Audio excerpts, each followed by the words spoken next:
현재 아시안컵의 열기가 뜨거운 카타르 현지에는 한국 응원단들이 뜨거운 응원을 이어가고 있습니다. 오늘은 현지에 가 있는 호주인 기자분이 보내온 사연입니다. 이 기자분은 저희에게 사연을 보내려다 호주가 한국에게 지는 모습을 보고 화가 났지만 이내 자신이 한국을 똑바로 본 것이 맞았다며 납득했다고 하는데요. 과연 어떤 것을 보고 느낀 걸까요? 안녕하세요. 저는 취재를 하며 각국 선수들과 응원단의 모습을 카타르 현지에서 몸소 느끼고 있는 호주인 기자입니다. 저는 우리 호주를 응원함과 동시에 경기를 직관하기 위해 이 취재의 자원에 꼭 요즘 행복한 나날을 보내고 있습니다. 특히 우리 호주 선수들이 당연스럽게 경기를 이기고 승승장구하는 모습이 정말 신나는데요. 한국과 경기를 앞둔 호주의 기자로서 한국인들을 더 유심히 보고 취재하고 있습니다. 더군다나 한국 선수단에는 유럽리그에 속해 있는 선수들이 많이 뛰고 있는 만큼 벅찬 마음으로 취재를 하고 있죠. 저는 스포츠 기자인 만큼 축구에서 매우 관심이 높은데요. 평소 손흥민의 빅팬입니다. 그의 플레이와 인성을 보면 팬이 아니던 사람도 매료될 수밖에 없죠. 저는 실제로 손흥민을 볼 수 있다는 것에 재빠르게 취재 파견을 선점했습니다. 축구 결승 같은 취재단 선정 날이었죠. 우리 호주인들도 언젠가 한국과 경기할 날이 올 거란 것을 알고 있었고 그러면서 유럽리그의 유명 선수들과 우리 선수단이 플레이할 날을 정말로 즐겁게 기다리고 있었답니다. 그리고 호주인들의 피지컬의 이점을 살려 결국은 우리가 이기면서 그 대선수들이 속한 팀을 이긴 자부심을 느낄 날을 기다렸죠. 저의 취재를 비롯하여 호주에도 속속들이 손흥민이나 이강인, 김민재 선수의 뉴스가 도착하고 사람들도 관심을 가졌습니다. 저의 기사가 인기를 끌고 있다는 것에 아주 뿌듯했죠. 다른 걸 다 떠나 사람들이 흔히 가지고 있던 아시아 선수들에 대한 편견을 출중한 실력으로 다 깨버린다는 점에서 이들이 정말 매력적이라고 생각합니다. 이번에 카타르로 오며 좋아하는 한국 선수들의 경기를 볼 생각에 너무 신이 났는데요. 제 생각보다 더 재미있는 것이 있었습니다. 이번 카타르 아시안컵 취재를 통해 알지 못했던 새로운 세계에 눈을 떴는데요. 바로 다른 아시아 국가들의 응원 문화를 가까이서 처음으로 접하게 됐거든요. 많은 나라들 중 특히 인상 깊었던 나라의 응원단 이야기를 해볼까 했어요. 그런데 아무래도 한국과의 경기를 앞두고 한국 선수들의 경기를 보니 선수들의 경기 모습을 먼저 말씀드릴 수밖에 없겠네요. 우리 호주인은 아시안컵에서는 훌륭한 성적을 거둘 거란 믿음이 있었고 한국도 축구에 강한 나라라 언젠가는 맞붙을 줄 알았죠. 저는 미리 한국의 경기 전력을 리포트로 쓰기 위해 한국 경기도 눈여겨봤어요. 한국은 선수들의 개인기량이 정말 뛰어나더군요. 제가 빅팬인 손흥민은 물론이거니와 이강인, 김민재, 조현욱, 조규성 선수 등 정말 눈을 즐겁게 하는 선수들이 많았어요. 이 선수가 공만 잡으면 무조건이다 하는 믿음을 주는 선수들이 많다 보니 한국 축구는 질 수가 없겠더군요. 그런데 제 예상과는 달리 한국의 경기는 매번 고전을 했어요. 그런데 신기하게도 늘 끝에 가면 이기는 경기를 하더군요. 조별 예선은 의외의 아쉬운 경기가 많았지만 점점 올라갈수록 잘하는 게 눈에 보이더군요. 처음 조별 예선전을 볼 때는 호주가 쉽게 이길 수도 있겠다 싶었죠. 스타 플레이어가 있지만 역시 축구는 팀이 함께하는 거구나 싶어서 아무리 손흥민이 있더라도 어쩔 수 없는 건가. 전략이 잘못되었나 싶어 속으로 만만히 봤어요. 그리고 우리 호주와 경기하는 날은 정말 우리가 이길 거라고 생각했죠. 어떻게 1분을 남기고 골을 넣을 줄 알았겠어요. 이제 다 이겼다며 축제 분위기에다 저도 발빠른 기사를 쓰기 위해 호주가 이겼다는 내용의 기사를 쓰고 있는 참이었어요. 이미 결과를 아시겠지만 저는 연장전에 기사를 수정하느라 정신이 없었죠. 관중석에는 눈물을 흘리는 사람들도 있었어요. 저는 그제서야 한국은 포기하지 않는 불굴의 투지가 있다는 것을 인정할 수밖에 없었죠. 우리 호주 선수들도 정말 잘 해냈는데 여러모로 아쉬웠습니다. 그럼 이제 원래 하려던 응원단의 이야기를 해보죠. 많은 나라들 중 이야기해보고 싶은 나라는 한국과 중국입니다. 둘 다 굉장히 인상 깊었거든요. 우선 중국부터 이야기해볼까요? 사실 중국 응원단에 대해서는 제가 들은 이야기가 있어 어느 정도 마음의 준비를 하고 갔습니다. 시끄럽고 좀 매너 없는 팬들이 많다고 하더라고요. 욕도 많이 하고요. 그쯤이면 뭐 상관없지 싶었죠. 저는 호주인들의 과격한 응원에 어느 정도 면역이 되어 있거든요.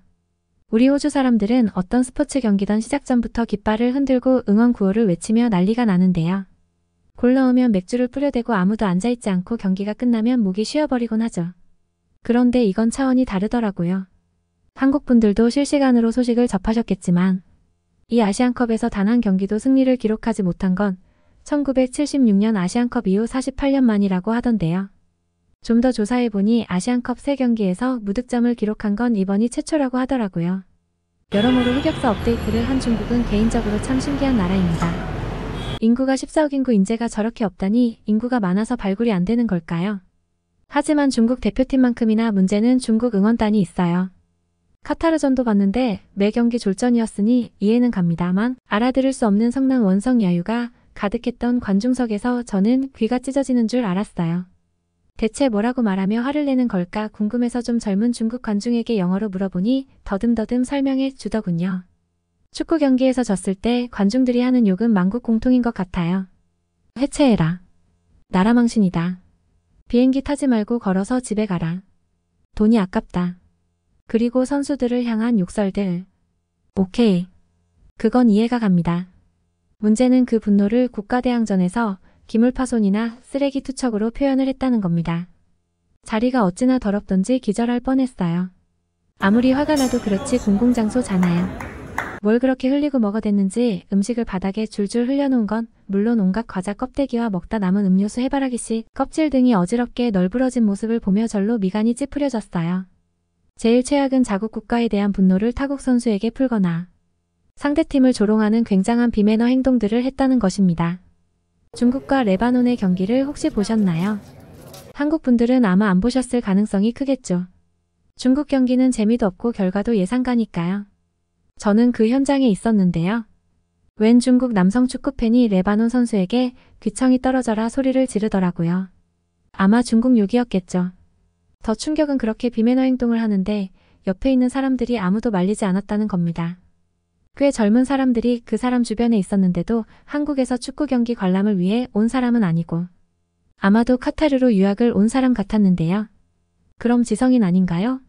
어떻게 저런 행동을 하는데 주변이 부끄러워하기는커녕 웃으면서 바라보지 싶어 내심 충격이었습니다. 하기사 얼마 전 열렸던 월드컵. 아시아 예선전에서 한국의 스타 플레이어들에게 레이저를 쏴대던 수준이 어디 가겠나 싶네요. 그런 비매너가 한두 명의 돌출 행동인 줄 알았는데 단체로 그렇게 행동한다는 건 카타르 전에서도 확인할 수 있었습니다. 아니 세상에 카타르 국가 제창을 하는 시간에 중국 팬들이 야유를 하는 거예요. 할 게 따로 있지 국가 제창의 야유는 욕먹어도 할 말이 없겠죠. 홈팀의 개최국 국가가 나오는데 야유를 하는 이유는 대체 뭔지 이해도 가지 않았습니다. 지금 이렇게 메일을 쓰며 오늘 경기를 돌이켜보니 참 난장판이었다 생각되네요. 중국 선수들에게서 근성과 조직력은 단 하나도 찾아볼 수 없어. 경기를 보는 게 너무 고문이었던 중국 응원단은 목소리만 크지 응원도 엉성하고 뭔가 맞지 않아 지켜보면서도 뭐 하는 거지 싶을 때가 많아 지루해서 너무 힘들었어요. 그러고 보니 응원도 축구도 팀워크라는 것이 존재하지 않는다는 점은 응원단과 선수단이 꼭 닮아 있네요. 그리고 한국 응원을 좀 따라하려고 하는 것 같았어요. 처음엔 긴가민가 했는데 한국 경기를 보고 중국 경기를 관람하러 와보니 그들이 하려던 것이 뭔지 알겠더라고요. 중국이 워낙 짝퉁 이미지가 강하긴 한데 살다 응원을 따라하는 건 또 처음 봅니다. 리그의 팀끼리 응원이 겹쳐도 말이 안 되는 건데 국가를 응원하는데 다른 나라의 응원법을 따라하는 건 좀 심하지 않나요? 이제 한국 이야기를 해볼까요? 우선 한국 경기를 보러 가서 가장 놀랐던 건 관중석에 젊은 여성들이 굉장히 많았던 것이었습니다. 저뿐만 아니라 함께 경기를 보러 온 다른 나라의 기자들도 계속 관중석을 쳐다보며 감탄하더라더군요. 카메라맨들이 있는지 바레인전에서는 특히 카메라에 한국의 여성 관중들이 많이 잡혔는데요. 저희끼리만 한국에는 미녀 관중들이 많다고 감탄한 게 아니었습니다. 호주의 팬들도 많이 놀랐어요. 대부분 나라에서는 보통 남성들이 주로 축구를 보는 것이 일반적인데 반해 저렇게 젊은 여성들이 축구를 보러 가다니 엄청나게 신선하다는 반응이었죠. 한국의 경기를 관람했던 영국의 160만 유튜버 토그든 역시 이 점이 놀랍다고 하더라고요. 확실히 스타 플레이어들이 많아 마치 아이돌 콘서트장에 와서 관람을 하는 느낌이었습니다. 일각에서는 왜 여성들만 집중적으로 많이 찍었는지 대한 비판적 시각의 이야기도 있는 걸로 알고 있습니다. 다른 나라 경기에서는 저렇게까지 많이 관중석을 잡지도 않았고 여성 팬들만을 골라서 잡지 않았다고요. 하지만 한국 경기는 유달리 여성 관중들이 많이 온 좀 특별한 경기라 어쩔 수 없었을 것 같아요. 그리고 한국 응원단은 평균 연령층이 젊고 한국인이 아닌 사람들도 한국을 응원하는 경우가 많았습니다. 한국이 좋아서 한국의 스타 플레이어가 좋아서 한국 응원을 왔다고 하더라고요. 그리고 한국 응원단은 냄새도 안 났어요. 사실 중국 관중석에서 축구 경기를 볼 때는 냄새 때문에 너무 머리가 아팠거든요. 그리고 젊은 층이 그런지 다들 꾸미고 온 것들을 지켜보는 재미도 있더라고요. 국가대표의 상징색인 붉은색과 국기를 활용한 머리띠와 각종 소품부터 붉은 한복을 입고 온 사람도 봤어요. 한국의 축구 유튜버가 입은 옷이 골룡포라고 하더라고요. 옛날 왕이 입었던 옷이라는데 저런 옷은 어떻게 구했을까요? 그리고 굉장히 열정적이고 매너 있는 응원이 정말 인상 깊었죠. 월드컵에서도 차원이 다른 응원을 펼쳤던 걸로 아는데 역시 한국 응원단은 어딜 가나 튀어요.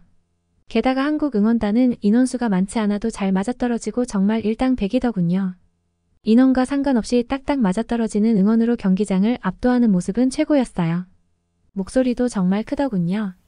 중국도 크긴 컸는데 오합지졸의 요구로 범벅을 한 응원 같지 않은 응원 소리는 소음처럼 들렸지만 이렇게 잘 맞는 큰 응원은 저도 함께 들뜨는 느낌이었습니다. 똑같이 큰 목소리고 제가 잘 알아들을 수 없는 언어인데 한쪽은 귀가 찢어질 것 같은 소음으로 들리고 한쪽은 노래처럼 들리는 신비한 체험을 했네요.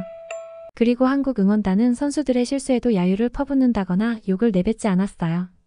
과격한 축구 팬들의 응원에 익숙해져 있던 전 한국 응원단의 성숙한 매너에 깜짝 놀랄 수밖에 없었죠. 한국 응원단은 실수를 하거나 지고 있는 상황이 오면 도리어 더 크게 응원을 하던데요. 바레인전 때에는 이겼으니까 이렇게 매너가 좋겠지라고 생각을 했는데요. 사실 요르단전은 좀 힘들었잖아요. 첫 골 이후로 요르단의 페이스가 말린 느낌이었는데요. 근데 보통은 경기가 이렇게 어려우면 관중석 분위기도 가라앉고 그 분위기도 선수들에게 고스란히 전달되는 것이 일반적이지 않나요? 하지만 한국 사람들은 변함없이 응원을 보내주더군요. 그게 동점골이 나올 수 있었던 이유 아닌가 싶을 정도로요. 선수들에게는 관중들이 내가 잘하든 못하든 변함없이 응원을 보내주는 열성적인 팬들이 있다는 사실이 정말 든든하고 힘이 될 것 같아요. 개인적으로 저런 성숙한 응원 문화는 우리나라에서도 좀 배워오는 것이 좋지 않을까 싶습니다. 아, 그리고 이 이야기를 빼먹을 뻔했네요. 일본보다 한국 응원단이 청소를 더 잘하던데요. 경기 관람을 하면서 바닥에 마음대로 과자 봉지나 음료수 캔을 집어던지는 사람도 없었고 끝난 뒤 사람들의 자리 역시 너무나 깔끔했어요. 끝나고 자기 자리를 정돈하는 것이 일상처럼 몸에 밴 느낌이었습니다. 경기가 끝나자마자 펼쳐진 일사불란한 모습에 전 감탄할 수밖에 없었어요. 뭔가를 의식해서가 아니라 그냥 늘 이런 모습이 일상이었던 것처럼 다 같이 청소를 시작했는데요. 마치 서로 하는 사람들처럼 도와주고 깔끔한지 확인을 하고 봉투가 모자르면 빌려주고 신기한 건 그렇게 열성적으로 응원을 하고 청소도 협력적으로 해놓고 헤어질 땐 또 언제 그랬냐는 듯이 쿨하게 헤어지는 모습이었습니다. 뭉칠 땐 뭉치고 흩어질 땐 쿨하게 흩어지는 것이 한국인들의 특성인가 싶던데요. 이번 아시안컵은 제가 잘 겪어보지 못했던 응원 문화까지 함께 엿보는 재미가 있어 아주 유쾌합니다. 이왕 호주를 이겼으니 앞으로의 경기에서는 한국이 꼭 대승을 거뒀으면 좋겠습니다.